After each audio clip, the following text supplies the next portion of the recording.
Welcome back. All right, so some people have commented on the channel. Some people have actually messaged me asking where were the preseason power rankings. This year, I have opted to do things the way that I haven't done them in a while. I am not relying on anything from last season.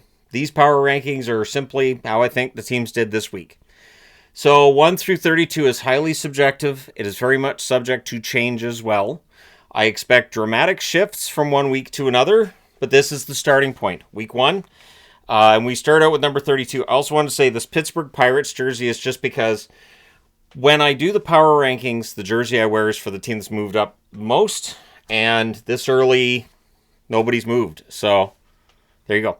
Number 32, speaking of not moving, it's Buffalo. I don't want it to be Buffalo. I don't. I don't want the Buffalo Sabres to be as bad as they look to start the season. I hope things get better, but Norris is going to be out for a while. I don't know that they have a top-line center. Their goaltending with UPL on the shelf, and some will even argue UPL not reliable enough. So it is a rough start to the season for the Buffalo Sabres. Number 31, Philadelphia. So the Flyers down towards the bottom. It looked like Rick Tocchet got his first win, and then he didn't tonight. So the Philadelphia Flyers, the reason I have them that low, I don't know where the goals are going to come from. I don't know that they're going to score enough. Certainly a tough couple of games to start off the season, not teams that are easy to score against, but I don't know if there's going to be enough goals from the Philadelphia Flyers this year to really keep them up there, and so they're number 31 to start things off this week. Number 30, Chicago. The Chicago Blackhawks, I think, are better than their record, but 0-2-1 is still 0-2-1, and so the Chicago Blackhawks find themselves in 30th on the power rankings to open the season, and I honestly, I feel like they are going to be better than this. I think this will be a low point. I think they'll get better as the season goes along. There's a lot of good young players in Chicago. They just haven't had the breaks yet. Number 29, the Islanders. A team that did not look fantastic through their first couple of games either.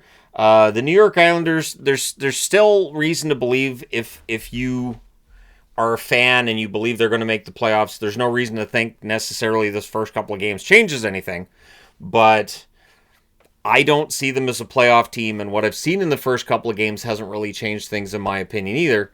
So plenty of time left, just a starting point. I don't make a game out of me saying that. No drinking games. I don't want to be responsible for that. Number 28, Calgary. The Flames are 1-2, and honestly, the one game that they did win over Edmonton, there was some good fortune there. That one turnover that led to the tying goal, that was some good fortune. I don't think Calgary's outplayed an opponent to this point in the season. It's not an easy schedule either, so they did have the back-to-back in there too. And certainly going from the prairies to Vancouver and then going, it's just, this schedule's going to be really rough. But the Flames, it feels like last year's good start they got off to, and for how long they were in the hunt for the playoffs, maybe this year's going to be a little different. So I am, again, just going with gut feelings and impressions I have thus far. Number 27, and I am stunned that this team is 27th because Tampa's got to be better than this. They can't keep the puck out of their net. For a team that has arguably the best goaltender in the NHL, and NHL players, when polled, said Vasilevsky's the best goaltender in the NHL, he hasn't looked like it. Tampa hasn't looked like they're one of the better teams. And right now, they don't really look like a playoff team. So it is vastly overestimating to say that this means they're not going to make it, but it's not a great start. And so Tampa's in 27th. This is where it's different than if I had done a power rankings before the season started. I would have had Tampa probably up in like the 10-12 range. So with the losses they've had, I probably would have dropped them to 17th or 18th. But because I'm doing the power rankings just from scratch, they're 27th. Number 26, San Jose. I know Sharks fans are not happy with the first couple of games. The way those games have ended, very, very discouraging. But San Jose's been in both games. And I've gotten used to seeing San Jose just absolutely bomb out of the gate. I feel like this team is better than that. I think that they're going to find that way to win. The fact that they've had leads in both of their games late, I think bodes well for the future. Learning to protect leads is something that young players absolutely, there's a learning curve with that. So, yeah, I think San Jose has a chance this year to be in this row at certain points in time. I don't know about top two rows, but I think the worst for San Jose is behind him. Number 25, not expected to be in the bottom row, but I have Anaheim in the bottom row. And if not for that comeback victory against the San Jose Sharks, these teams would have been flipped. I knew one was going to be 25, one was going to be 26, based on where I had them coming into today. So the result means Anaheim gets 25th and San Jose gets 26th. I still think both of these teams have really good young cores, and it's just a matter of confidence and that ability to protect leads and play a bit of a tidier game. So that's your bottom row. The biggest surprise for me is the Tampa Bay Lightning. That's the biggest surprise of the teams that are in the bottom row. Number 24, Columbus. I don't know why I looked at the book. I look at the books to say here's how much they moved up or moved down, but nobody's moved. Columbus, number 24, road games. Road games, at least they won the one tonight against Minnesota. It wasn't the prettiest of games, but they won it. The Columbus Blue Jackets, we'll see how this season goes for them. I want to see them make the playoffs. I want to see Marchenko end up in that 40-plus goal range. I think Fantilli's great, and Werenski could very well have a good follow-up to last season. So this may be a low point for the Columbus Blue Jackets for this season. Number 23, the team that beat them in the first game they played this year, Nashville. The Nashville Predators, 23rd on the board, which is higher than they finished last season. And there's some reason to believe that if Nashville can play well and play to their system, and if Saros is really going to have that bounce-back season that at least very, very, very, very early on, it looks like he could, Nashville could surprise some people. Barry Trotz, if this team makes the playoffs, is going to end up being right. Because he said in the offseason, we surprised people by making the playoffs, then we surprised them by not making the playoffs. Let's surprise them again. So, Nashville, number 23, a little bit higher on the board than I would have thought in the first week. Number 22, St. Louis. That home opener, I couldn't move them up much after that home opener. A win over Calgary definitely prevents them being in the bottom row. But that home opener, that was brutal. There's a lot of puck luck involved with that as well. But for St. Louis, they can't afford, and you could see that in the game against Calgary. They know they can't afford to get off to a slow start with this condensed schedule. What we're going to see with the condensed schedule, and I'm going to go ahead and look ahead. I didn't mean to say ahead twice in that few of words. But I'm going to go ahead and look towards the future for this season because we have so many games that are packed so tightly together. They're not going to have times for those practice days. They're not going to have those off days. Teams that get into really bad slumps are going to have a tougher time getting out of them. And teams that are rolling are going to love it. Teams are going to love it that are rolling because they're just going to keep going out there and playing. They won't have to worry about overthinking things. They're just going to be able to go out, play their game. And so we could see some craziness this year. I think we could see some surprises as to who makes the playoffs. Maybe a little more than usual. Number 21, the Kings. The Kings haven't played a great game as of yet. The LA Kings, I think, are going to figure this out. I think they will. It is Kopitar's last season. I can't see the Kings missing the playoffs in Kopitar's last season. But it is still very vastly early. So we'll see. But the Kings, I have 21st on the board today. Number 20, kabam. You knew I had a Utah Magnet puck, or Utah puck, right? In fact, I've got, I think, 3 Mammoth pucks already. So I'm set. I've got different Mammoth pucks for this season. And you will notice a cornucopia of designs in today's power rankings because I didn't really have this all set up. I finished the review and realized I don't have the pucks ready. So I had to dig through all my storage stuff and grab pucks for each team and just go with what I found. But Utah, not bad. In fact, they played well against Colorado. They didn't get the result, so I can't move them up based on that.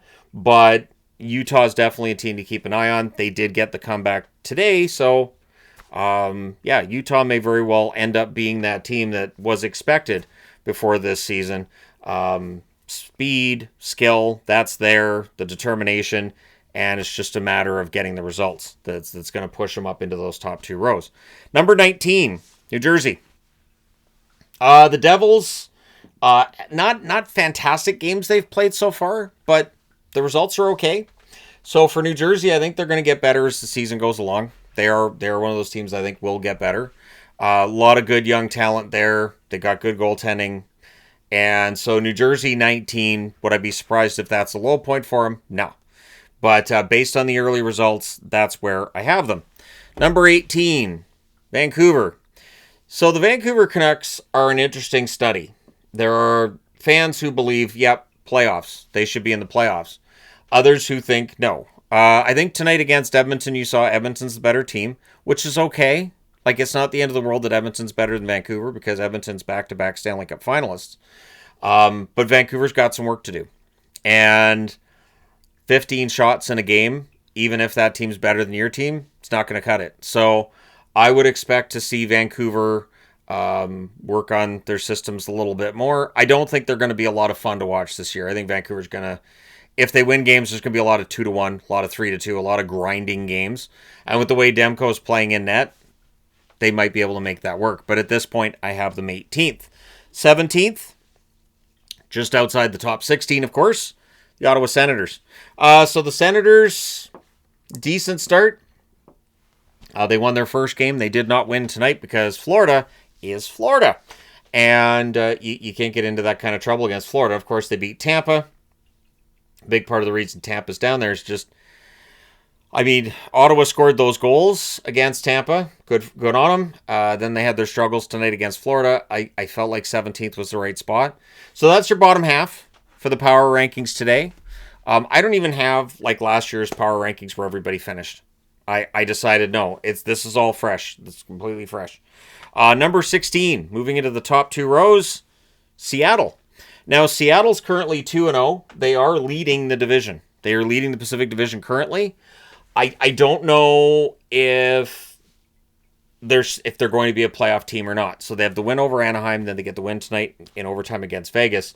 Doesn't tell us a whole lot, as we don't have a whole lot on these teams. But Seattle is showing that the work ethic is there. Lane Lambert's systems seem to be in place as well. When Lambert's systems go in, expect a team that doesn't allow very many goals. The games will probably be fast involving Seattle. Probably not a lot of whistles, not a lot of penalties.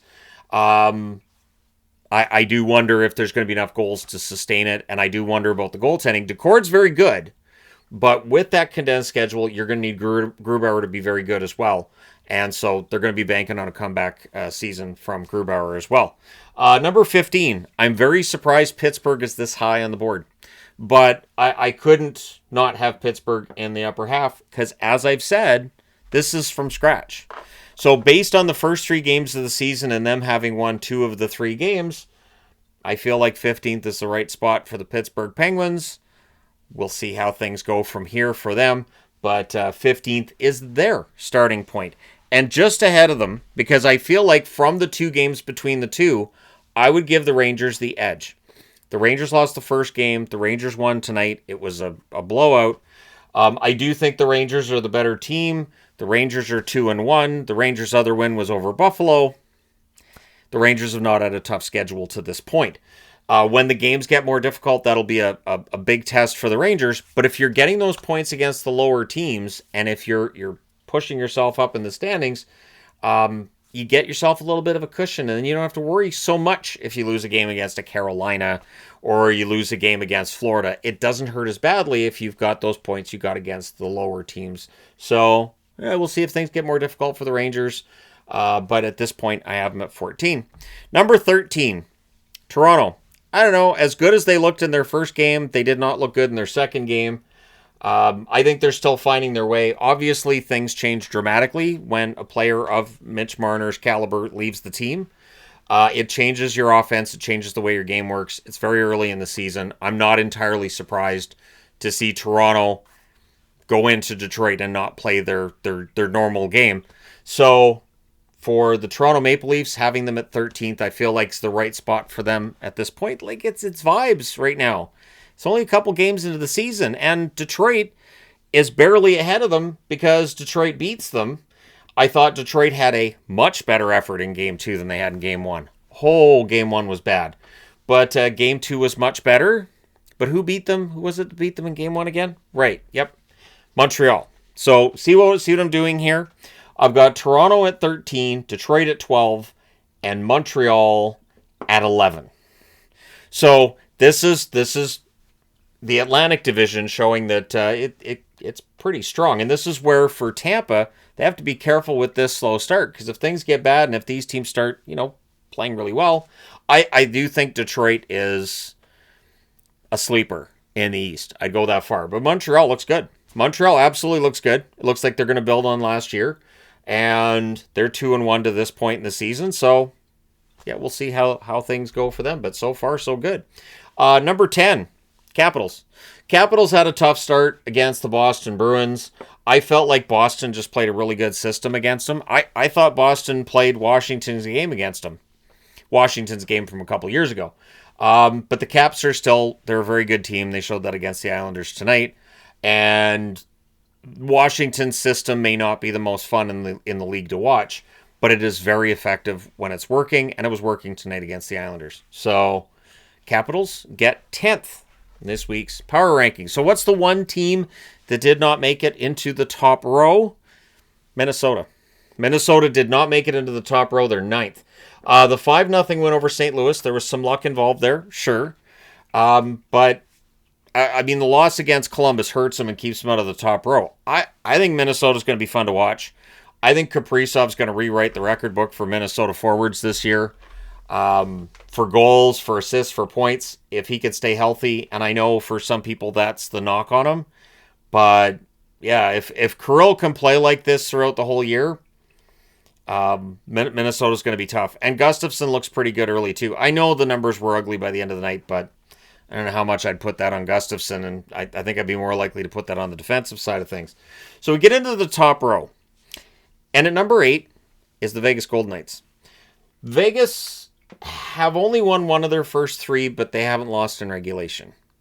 I feel like Vegas has played well at points. Vegas hasn't really grown into their game. I mentioned with Toronto, Marner leaves, and that's a big, space to fill in your roster. For Vegas, they've added Marner, and I feel like that's changed things a little bit with how their offense works, and they're still figuring it out. Vegas, I think, is going to be pretty lethal once they get it figured out, but yeah, they're 8th on the board, and I've been very surprised at the fact they needed a comeback to win against San Jose. So Vegas is in the top row, but only just barely. Number 7, also in the top row, the Oilers. The Oilers are going to be very good. They're going to be very good. The question about their goaltending, I think, is a valid one. And the one goal that stood out from that first game, which was, Skinner's got the puck, or does he have the puck, and Bouchard's right there. Is Bouchard going to take the puck? And Coleman goes, I'll take it and put it in the net, and he did. I still think that for Edmonton, we could look back on this era for Edmonton and just ask, what if? What if they had a Vasilevsky, Hellebuck level goaltender? How could they? And I know people are going to say, well, how would you afford it? There are teams that afford good goaltenders and good rosters at the same time and win championships. There's a team that's done it the last 2 years in a row. So, yeah, that is the one thing I do wonder about the Oilers. If we'll look back on this era and say, if they'd had a top-flight goaltender, how many cups could they have won? Number 6, Winnipeg. Another top team that I don't think we've seen the best from yet. There's been stops and starts. They got down to that big deficit against the Dallas Stars. They eventually got into that game, and they made it a game late, but you can't afford to keep doing that. So the Winnipeg Jets, I think, will figure it out. I think they're going to be just fine. There are enough players still there, even with the loss of Nick Ehlers, that I think they'll be A-okay. But yeah, Winnipeg Jets, 6th on this week's power rankings. Number 5, I am shocked. Absolutely shocked that the Boston Bruins are 3-0. And not only that, they look good. It is a system that they're playing that is aided by the fact that Swayman so far has had that bounce-back season that Boston was counting on. And so far, the fact that they're top-heavy scoring-wise has not hurt them. this is where you can point out, well, who have they played? Yes, 2 of the wins are against Chicago and Buffalo, but they did get that impressive win over Washington as well. None of the games have been like absolutely fantastic, can't take your eyes off the screen, but who cares? If you're winning, you're winning, right? That's how the coach would feel. That's how the team would feel, and the players. If you're winning games, you're winning games. It's not always about entertaining the fans and all these highlight reel plays. It's about the 2 points at the end of the night. Moving into the top 4. Number 4 is Dallas. So this is one of those odd times when 2 teams that I root for are right next to each other. I'd like to thank the Canucks for not being in that category. I'd hate to have to try to figure out which one's better of those 3. But Dallas has had a... See, when a team's allowed 8 goals in the first 2 games, I can't say it's been a great start. Especially when a team like Dallas prides itself on its defensive play and its goaltending. So I think Dallas's defense and goaltending will get better. And they're already 2-0. So the Dallas Stars so far look good. And they won a game tonight against Colorado they probably shouldn't have. And that's going to be interesting to watch how things change from here. But number 3 on the power rankings are those Colorado Avalanche. So the Avs did lose against Dallas, but like I said, I thought they outplayed Dallas. I think Colorado's looked really, really dangerous. And maybe the people who've been picking them to win the Cup this year, who knows, maybe they're onto something. The Avs, very early in the season and without Blackwood. Tonight they're without Girard as well. And they outplayed Dallas through a large majority of that game. So keep an eye on Colorado. This is a team that could maybe get back over the hump for the first time in a while. They last won the Cup, of course, in 2022. So we're on to the final 2 teams. They're both undefeated. Number 2, they're undefeated. The Carolina Hurricanes. The Canes look good, and we knew that they would be a good team. I did feel like they could end up lower down in the standings for the regular season. I still think that could happen. I do have some concern with their goaltending. Kochetkov's out.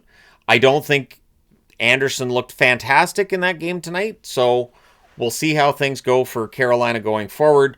But right now they're number 2 and could easily be number 1 next week if the team that's number 1 decides to falter. So another puck I got during the summer is this Florida Panthers 2-time Stanley Cup champion puck, and it goes right into number 1. What's interesting is, before the season started, and I was thinking, okay, I want to do a preseason power rankings, I was figuring Florida would be probably around 11th or 12th because of the injuries, right? They're not going to be as good. Now, Florida has not had the toughest opponents as of yet, but they manhandled Ottawa tonight in terms of on the score sheet. And Bobrovsky looks pretty good. Samoskevich looks like he's going to take that next step, as I speculated, with the injuries, that he could jump in and get a bunch more points. So Florida could be really, really dangerous this year. And who knows, maybe Barkov misses the whole regular season and he's fresh as a daisy for the playoffs. And maybe we see them do it all over again.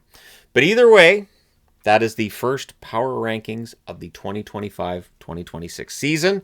It has been a very, very long day for me, as this clock shows. Part of the reason I got the clock was so you guys would know exactly how late I'm up for videos like this. And I got that off Amazon. Every now and then I see people ask. I just got it off Amazon. I just typed in wall clock, and that showed up. I was like, yeah, I'll get that. I got 2 of them. So at any rate, that's your power rankings. That is the starting point for all the teams this year. We'll see who moves up and moves down the most. Let me know your guesses as to who will move up or move down the most for week 2, and then you can come back next Saturday, next Sunday, and say, hey, look, I was right, or yeah, I got that wrong. But let me know your thoughts in the comment section below. As always, hit like and subscribe in the event you may not have done so already. I'm going to go sleep for about 25 hours, I think. There's only one game on Sunday anyways. We're going to do a live stream Sunday night as well. Yvonne feels far more up to doing a live stream than she did the last time out. So she should be far more energetic and responsive. And so hopefully you'll tune in for that. And if not, thank you guys so much for watching the power rankings at any rate. And for people who disagree, I appreciate that. I don't agree with other power rankings. That's how I ended up doing my own. was from power rankings I would read and go, nah. And so I started doing my own power rankings, and here we are. Thank you guys so much for all your support. If you haven't already hit like and subscribe, please do. We are really and truly back in the National Hockey League's regular season, and I'm here for it. Thanks again for your support. I will talk to you guys soon enough.